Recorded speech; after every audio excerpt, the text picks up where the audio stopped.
साम्राज्य, सामान्यांचा असामान्य आवाज।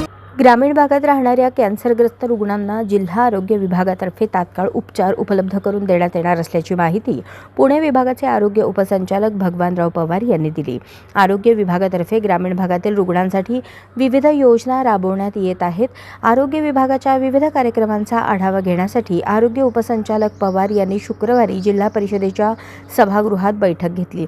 या बैठकीला जिल्हा आरोग्य अधिकारी डॉक्टर संतोष नवले यांच्यासह ग्रामीण रुग्णालय व प्राथमिक आरोग्य केंद्रातील डॉक्टर, आरोग्य सेवक मोठ्या संख्येने उपस्थित होते।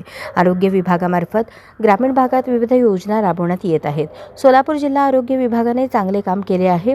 यापूर्वी ग्रामीण भागातील महिला व शेतकऱ्यांची आरोग्य तपासणी करण्यात आली होती। त्यात काही संशयित कॅन्सरग्रस्त रुग्ण आढळले। या रुग्णांना तात्काळ उपचार करण्यासाठी यंत्रणा राबवण्यात येणार आहे। त्यासाठी डॉक्टर व आरोग्य कर्मचाऱ्यांना सूचना देण्यात आल्या आहेत व याबाबत वारंवार पाठपुरावा घेण्यात येत आहे। ग्रामीण रुग्णालयातील ही उपचार यंत्रणा गतिमान करण्यासाठी पाहणी दौरे केले आहेत। या कर्मचाऱ्यांना काही अडचणी येतात का, या बाबतीतही माहिती घेतली जात आहे, असे त्यांनी सांगितले।